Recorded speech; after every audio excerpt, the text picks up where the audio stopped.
Today we're going to be talking about the creator of Minecraft, the author of the Harry Potter series, the figure that adorned Thomas Jefferson's binder, the one and only Hatsune Miku.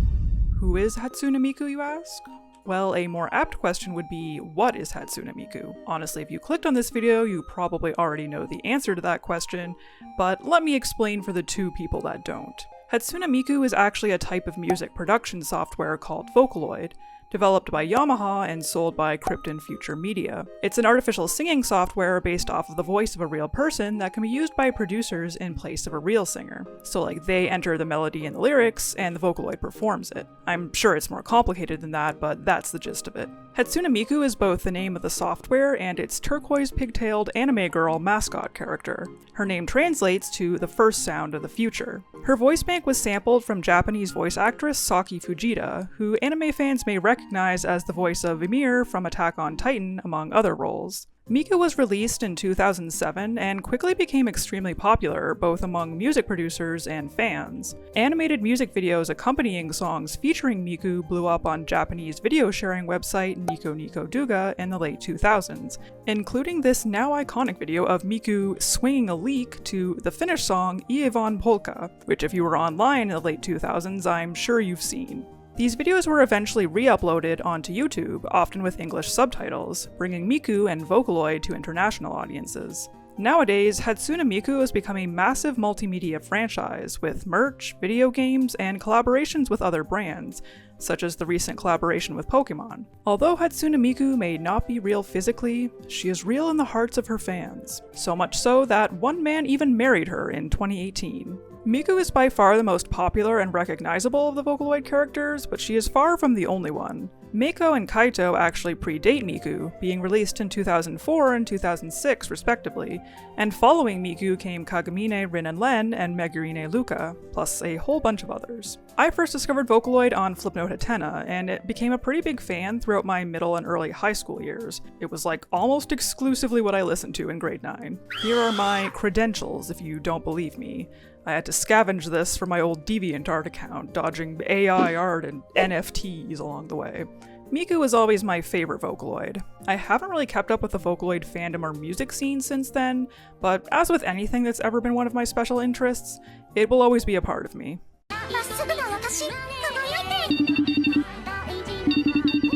Happy birthday, Miku! From me, Jeremy! Hatsune Miku has gone beyond just being a piece of software and is now considered to be a virtual idol, and idols of course perform concerts. Miku had her first live show in Japan all the way back in 2009. I say live in air quotes because it's not really live, it's all pre-recorded animation. So there's not like someone backstage in a motion capture suit acting everything out like a VTuber. Miku made her first appearance in North America in 2011 at Anime Expo in Los Angeles. In 2014, she even opened for Lady Gaga on her Art Rave tour. The concerts then escalated into full-blown tours dubbed Miku Expo. The first Miku Expo took place from 2014 to 2015 and made stops in Indonesia, LA, New York City, and Shanghai. She embarked on a larger scale tour in 2016, visiting several cities across Asia and North America. In 2018, Miku Expo came to the US, Mexico, and Europe. Another worldwide tour was scheduled for 2020, as well as a Coachella performance, but these were cancelled due to, well,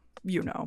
Miku Expo was then held virtually on Twitch from 2021 to 2023. Despite how niche Vocaloid is, especially in the West, these tours tended to sell out. Most people refer to Vocaloid concerts as being hologram performances, but this is a bit of a misconception, given that true hologram technology, like in Star Trek, doesn't actually exist. A true hologram would allow the viewer to walk around the image and see it from different angles in 360 degrees. Instead, clever optical illusions are used to make Miku and the other Vocaloids appear as though they are holograms. The pre-recorded animation is rear projected onto a curved, semi-transparent screen that appears invisible to the audience when lit from behind. If you were to try to view Miku from the side, it would quickly become apparent that she is a 2D image. Another really cool thing about Vocaloid concerts is that they are always accompanied by a live band, which I think also helps make the experience more immersive, and not just like you're watching a YouTube video together with 3,000 people.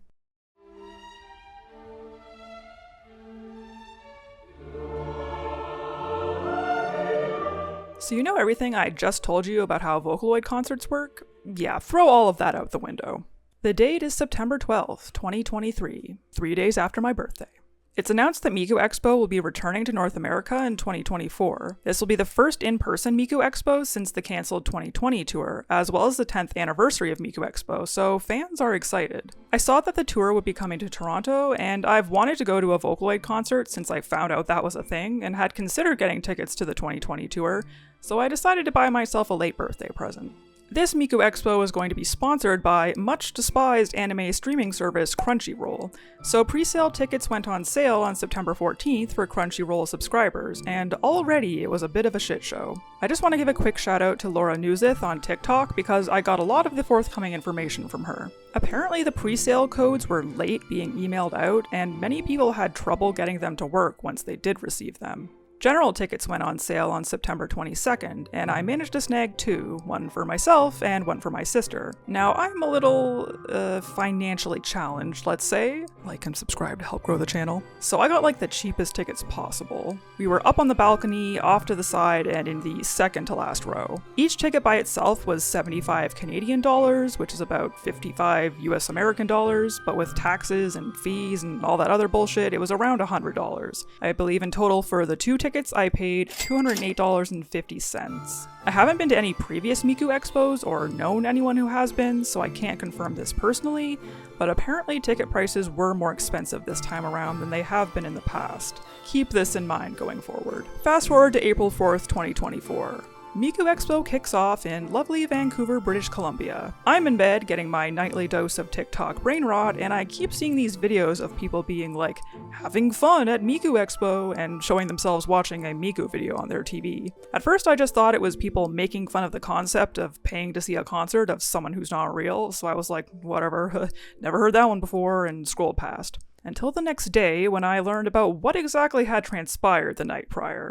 Fans went into the concert expecting the hologram-like presentation that had been the norm for the past 10 plus years, and were confused and disappointed when they got not that, but instead a video of Miku playing on what looked like a giant TV screen. And it was very obviously a screen too, there was no suspension of disbelief here. It's kind of giving that one VTuber concert. This change in technology had not been disclosed prior to the show. In fact, there was even a line on the Miku Expo website stating that attendees could not bring their own light sticks into the venue because they could interfere with the projection technology. I'm sorry, is the projection technology in the room with us right now? This makes me think that Krypton Future Media knew the change wouldn't be received well, but didn't want to miss out on any ticket sales. In addition to the screen situation, a fan apparently had the cops called on them by the venue because they were trying to hand out free keychains and buttons they had made to people, even though they claimed they had gotten written permission from Krypton to do so. This same fan had also commissioned artwork of Miku and made it into a cardboard standee to display outside the venue with flowers, but someone stole it. There were also reports of someone pissing on the floor, very DashCon of them, but I don't know how legit that is, and I actually think there's some debate as to whether that even happened at DashCon. Lastly, an Amber Alert supposedly went off during the show, meaning everyone's phone would have been making that EAS alarm noise all at once. Apparently the child was found safe though, so that's one W for the evening, I guess. People were not happy about this, to say the least. I'm pretty sure Miku Expo 2024 was trending on Twitter the next day, and it created a bit of a PR nightmare for Krypton. The official Miku Expo Twitter account was getting ratioed. A Change.org petition was created demanding refunds for tickets that had 7,500 signatures at the time of researching. Despite the outcry, Krypton chose not to acknowledge or address it, and the tour continued on to Portland, Oregon, where Miku remained trapped inside the LED screen. People started coming up with conspiracy theories that the reason for the LED screen was because the usual screen was being stored at Coachella for Miku's performance there, but this was debunked when Coachella weekend arrived.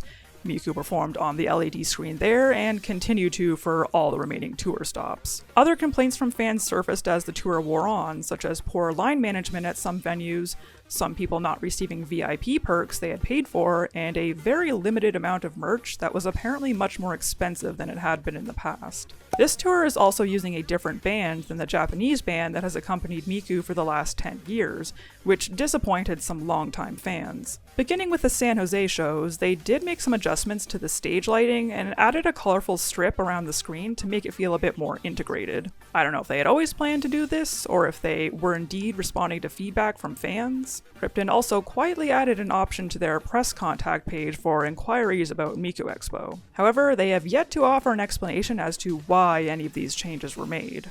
Many were quick to blame Crunchyroll for the fiasco. They don't exactly have the best reputation among anime fans.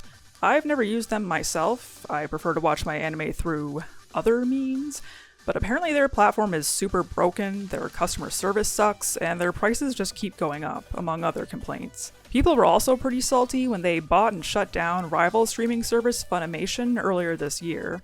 Given that they have a reputation for being money hungry, many people have assumed that the changes to Miku Expo were made in the interest of cutting costs. I was pretty gutted when I heard all of this, and I seriously considered selling my tickets, but then I realized, wait, I can milk this for content.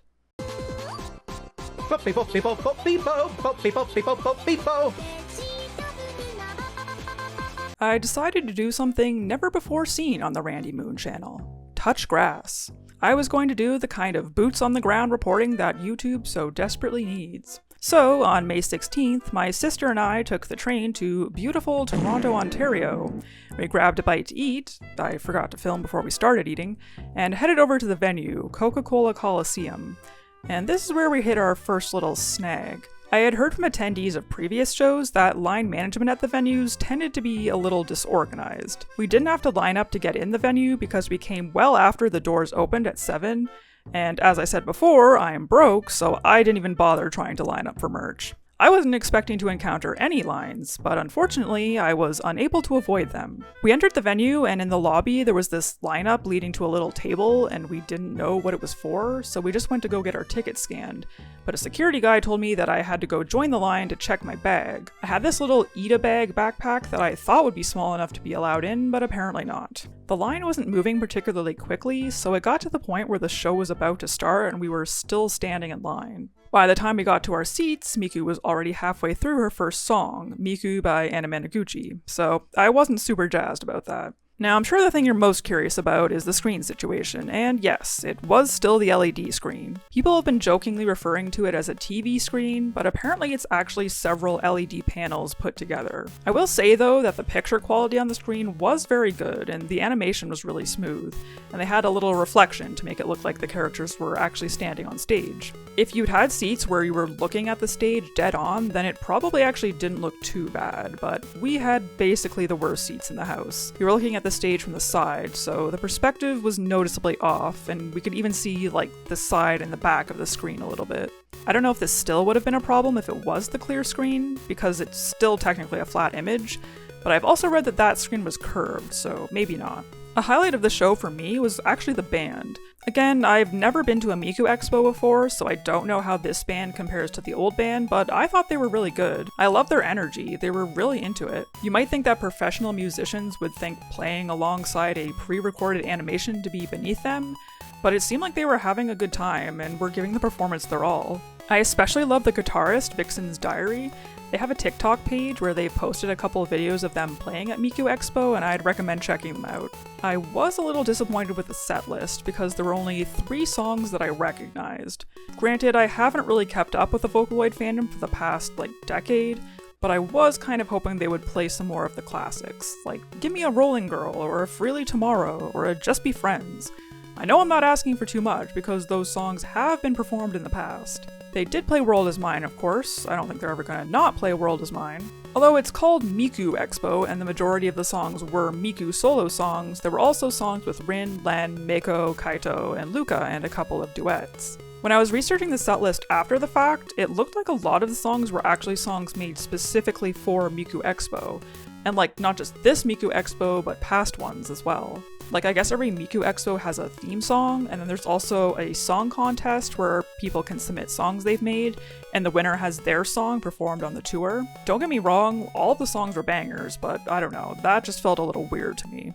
Now, this was supposedly a sold-out show, but I did notice a fair number of empty seats, mostly in the area where we were sitting, so the cheap seats. I wonder if some people saw the controversy surrounding the screen and either tried to sell their tickets and were unable to, or just didn't bother coming. In terms of energy, the crowd was pretty good. There were a lot of people cosplaying and a lot of people with light sticks, and I like how the light sticks change color according to which character was on screen. So there was green for Miku, although I'm going to say something controversial here, this color is blue to me. And then there was orange for Rin and Len, red for Mako, blue for Kaito, and pink for Luca, so I thought that was kind of cute. However, based on some videos I've seen of previous Miku Expos, the energy of the crowd did seem a little bit lower. Like, I think some songs are supposed to have chants that the audience does, but no one really seemed to be doing that at my show. People did cheer and clap at the end of each song, but then the character would go off screen and they would stop, so there'd just be a few seconds of awkward silence. My sister was like, why does Miku have to die between songs? I don't know why they couldn't have the characters stay on screen between songs and either like interact with the audience or interact with each other, which apparently they have done at other Vocaloid concerts, but I guess then they'd have to pay more animators, God forbid. So the concert ended, Miku bade us farewell, I screamed, "I love you, Miku!" And then we had to get back in line to retrieve my bag, which was now 5 times as long as when we had dropped it off. Oh, and the guy who had his cardboard standee stolen at the Vancouver show, he was at this show too, with a new standee, or maybe it was the old one that got returned, I don't know. And it was still there when we left, so I don't think anybody stole it this time. People were like lining up to take pictures with it and stuff. So overall, do I think the concert was worth the money that I paid, keeping in mind that I also had to pay for the train there and back and for food? I don't know. I mean, we did have an enjoyable time, but I just didn't get the experience I thought I was paying for when I bought the tickets, so I do still feel a little ripped off. I don't think I'm gonna go out and sign the change.org petition demanding a refund, but I do hope that Krypton Future Media are a little more transparent in the future and that they don't partner with Crunchyroll again. The North American leg of the tour is now over, but there's a European leg of the tour kicking off in the fall, so I guess we'll see if the infamous LED screen is still in use then. I asked my sister what she thought, and she pretty much concurred with my opinion, and that seems to be the same sentiment expressed by other people who have attended Miku Expo 2024 that I've seen. I am still glad I went. I fulfilled a long-time dream of mine, and it did feel like some part of my inner child was satisfied. I was even getting a little emotional at some parts of the show, but I cry at everything, so I don't know if that's really saying much. However, even if we did have a good time at the end of the day, I still think it's pretty whack that Krypton and or Crunchyroll made pretty drastic changes to how the tour normally ran and just didn't say anything. Unfortunately, I'm seeing shit like this happening a lot lately. I just finished watching Jenny Nicholson's newest video about how she got ripped off at the absurdly expensive Disney World Star Wars hotel, and like, it just pisses me off that more and more companies are charging more and more money for worse experiences. Like, I do expect that shit from big companies like Disney to a degree, but Krypton Future Media, really? I think it's important that we don't let these companies keep getting away with this. Don't stop talking about it, be annoying in their Twitter replies or their emails, and if another Miku Expo comes around and they're still using the screen but charging twice as much as last time, don't buy tickets. Anyways, late stage capitalism, etc, etc. I could rant about this for ages, but I'll spare you. But yeah, I think that's everything I wanted to say. Have you been to Miku Expo, either this one or a previous one? What was your experience like? Have you had any other experiences where you felt ripped off? I would love to hear your thoughts. As always, thank you so much for watching. Smash that like and subscribe button if you haven't already, and I'll catch y'all in the next one.